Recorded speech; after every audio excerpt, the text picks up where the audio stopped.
오늘 고린도후서 6장 1절부터 10절까지의 말씀으로 하나님 말씀을 증거하도록 하겠습니다. 오늘 바울은 우리가 하나님과 함께 일하는 자로서 너희를 권한다 라고 얘기합니다. 결국 이것은 사도들의 권면이고 하나님과 함께 일하는 자, 즉 진짜 하나님과 동행하는 자, 하나님의 말씀을 가진 자의 권면입니다. 그러므로 오늘 이 고린도 교인들은 이 말씀을 들을 때 이것을 하나님의 말씀의 권위로 들었어야 했다라는 것이죠. 우리 또한 오늘 그렇게 이 말씀을 들어야 할 것입니다. 자, 오늘 하나님께서 이 바울과 함께 하시면서 지금 말씀하시는 것은 무엇이냐면 하나님의 은혜를 헛되이 받지 말라라고 하는 명령입니다. 어떻게 되는 것이 하나님의 은혜를 헛되게 받는 것이길래 바울은 지금 이렇게 이야기하고 있는 것일까요? 특별히 2절을 보면 그것은 내가 은혜 베풀 때에 너에게 듣고 구원의 날에 너를 도왔다 하셨다라고 하면서 지금은 은혜를 받을 만한 때고 지금은 구원의 날이라고 말합니다. 바로 지금이 그렇다라는 것입니다. 그러므로 하나님의 은혜를 헛되이 받지 않는 것은 바로 지금 말씀을 듣고 있는 바로 지금 현재 우리가 그 은혜를 마음을 넓히고 듣는 것이며 그 은혜를 소중히 여기는 자들입니다. 그 기회를 놓치지 않는 것입니다. 여러분, 우리에게 기회는 항상 주어지는 것이 아니고 지금 이 은혜의 띠는 항상 주어지는 것이 아닙니다. 이 기회는 잡는 자들에게 항상 주어지는 것이라는 것입니다. 세상에서도 때를 놓치면 유통기한이 지나고 나면 그것은 썩은 것이 됩니다. 마찬가지로 우리가 지금 은혜를 받지 못하면 지금 우리가 그 구원에 속한 자가 아니라면 여전히 과거의 은혜에 붙들려서 우리가 지금 받아야 될 은혜를 망각한다면 그 은혜는 곧 유통기한이 지날 수도 있다라는 것이죠. 지금 우리는 그 은혜를 붙들어야 한다라는 것입니다. 그리고 그것이 하나님의 은혜를 헛되이 받지 않는 사람입니다.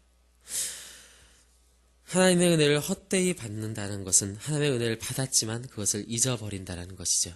하나님에게 그 말씀을 받았지만 그것을 잊어버린다는 것입니다.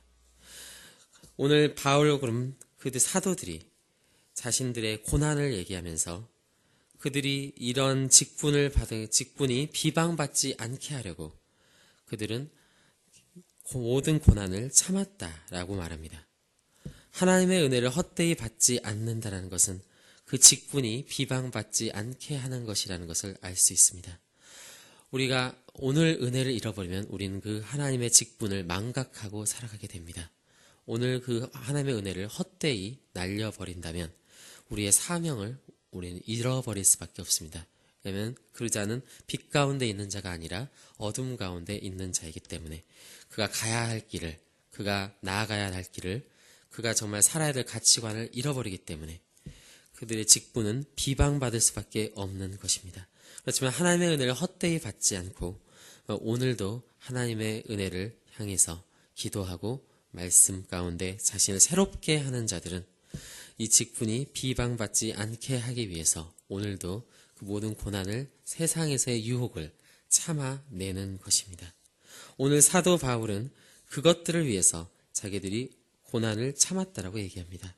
4절을 보면 오직 모든 일에 하나님의 일꾼으로 자천하여 많이 견디는 것과 환난과 궁핍과 고난과 매맞음과 갇힘과 난동과 수고로움과 자지 못함과 먹지 못함 가운데서도 깨끗함과 지식과 오래 참음과 자비함과 성령의 감화와 거짓이 없는 사랑과 진리의 말씀과 하나님의 능력으로 의의 무기를 좌우에 가지고 이것들을 이겨냈다라고 말합니다. 그러니까 사도 바울이 이 직분을 온전히 지켜낼 수 있었던 것은 그 모든 것 가운데 이길 수 있었던 것은 바로 그 하나님의 그 진리가 그 안에 함께 있었고 하나님이 함께 동행하셨기 때문이라는 것입니다. 결국 이러한 자들은 8절과 10절의 사람이 되는 것이죠. 그들은 세상에서는 속이는 자 같으나 그들은 사실은 참된 자들이었고 무명한 자 같으나 사실은 유명한 자들이었고 죽은 자 같았지만 사실은 살아 있었고 징계를 받는 것 같았으나 사실은 죽임을 당하지 않는 자들이었고 세상의 관점으로 봤을 때 그들은 근심하는 자 같았지만 사실은 영적으로는 항상 기뻐하고 가난한 자 같았지만 많은 사람을 부유하게 하고 아무것도 없는 자 같았지만 모든 것을 가진 사람이라는 것입니다.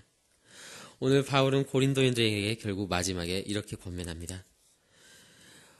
우리 사도들이 너희를 향하여 입이 열리고 마음이 넓어졌다.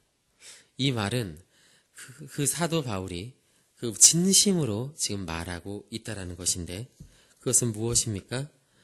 내가 너희들을 사랑한다라는 것. 사도 바울의 마음은 항상 너희를 향해 열려 있다라는 것. 그것이 넓게 열려 있다라는 것입니다. 고린도 교인들은 사도 바울을 사도로 인정하지 않으려고 했던 사람들이 있었습니다. 그렇지만 사도 바울은 그러한 그들의 시선 가운데서도 그들을 끝까지 사랑했다라고 말합니다. 그리고 그들의 그러한 모습들 가운데서도 사도 바울의 마음은 항상 넓게 열려 있었고 그 진리를 말할 때 정말 사랑과 정성으로 말했다라는 것입니다. 그러므로 지금 바울은 권면하기를 너희의 마음을 넓히라고 얘기합니다. 복음에 대해서 마음을 넓히라는 것입니다. 사도 바울의 말씀은 하나님의 말씀이었습니다. 그들이 사도 바울을 사도로 인정하지 않고 그 말씀을 온전하게 듣지 않는다면 그들은 하나님의 말씀을 들을 기회를 잃어버리는 것입니다. 그것은 은혜를 헛되이 받는 것이고 그 은혜의 기회를 놓치게 되는 것이고 그들의 결국 궁극적으로는 그들의 사명을 망각할 수밖에 없는 지경에 이를 수밖에 없는 것입니다. 그렇기 때문에 그들은 사도 바울에 대해서 마음을 넓혔어야 했고 그 복음을 받아들여야 한다는 것이죠. 이것은 오늘날 우리에게도 마찬가지입니다. 우리가 세상의 고난 가운데 살아갈 때, 우리가 세상의 유혹 가운데 살아갈 때 우린 종종 하나님에 대해서 마음이 좁아져 버리는, 그래서 하나님의 말씀을 들으려고 하지 않고 오늘 이 기회를 소중히 여기지 않는 우리의 모습들, 육체의 피곤함과 다양한 고난들 때문에 하나님의 그 영적인 유익에 대해서 마음을 닫아버리고 귀를 닫고 그저 평안함에 있고자 하는 우리의 마음들이 여전히 있습니다. 그렇지만 오늘 하나님은 오늘 사도 바울과 이 고린도 교회의 모습을 통해서 오늘날 우리에게 권면합니다. 복음에 대해서 마음을 넓히라는 것입니다. 그래서 하나님의 은혜를 우리가 헛되이 하지 않고 정말 그 은혜를 소중히 여기며 오늘 그 하나님의 은혜를 붙들고 다시금 우리가 그 깨끗함과 지식과 오래 참음과 자비함과 성령의 감화와 거짓 없는 사랑과 진리의 말씀과 하나님의 능력으로부터 오는 그 말씀의 능력으로부터 오는 의의 무기를 좌우에 가지라는 말씀, 저희 가운데 오늘 하나님은 들려주시는 것입니다. 오늘 함께 이 시간 기도하며 나가도록 하겠습니다. 저희 기도하겠습니다. 하나님 아버지 감사드립니다. 주님, 저희들 정말 세상 가운데 우리가 무명한 자 같을 때가 많이 있고 저희들 세상에서 비방받을 때가 있습니다. 그러나 사도 바울은 그 은혜를 헛되이 버리지 않고 그 모든 일들 가운데서도 하나님을 붙들므로써 그 은혜의 기회를 바로 오늘이 구원받을 날, 받을 만한 날이며 오늘이 하나님의 은혜를 받을 만한 날이라는 것을 기억하고 붙들며 나아갔습니다. 그 바울의 입술을 통해서 하나님은 오늘 우리를 권면하고 계십니다. 우리 가운데 그 하나님의 구원의 흔적을, 우리가 구원받았던 일들을, 그 하나님의 말씀을 들었던 것들을 헛되이 여기지 않게 하여 주시옵소서. 우리가 오늘 하나님 앞에 귀를 기울이고 오늘 이 구원의 때에 합당하게 주님의 안에 있으면 우리는 더 이상 세상 가운데 휩쓸리지 않으며 하나님 헛되이 사라지는 자들이 아니라 하나님에서 영원한 자로 저희들은 살아가게 될 것입니다. 주여 저희들 가운데 붙들어 주시고 하나님 아버지 오늘 주님의 은혜를 붙들게 하여 주시옵소서. 특별히 오늘은 주일입니다. 주님 하나님의 말씀의 은혜에 저희들 마음을 활짝 열고 정말 우리의 모든 시련과 고난 가운데서도 그 은혜를 받아들이며 이 모든 것들을 이겨낼 수 있는 주여 제대될 수 있도록 붙들어 주시옵소서. 감사드립니다. 우리 주 예수 그리스도의 이름으로 기도드립니다. 아멘.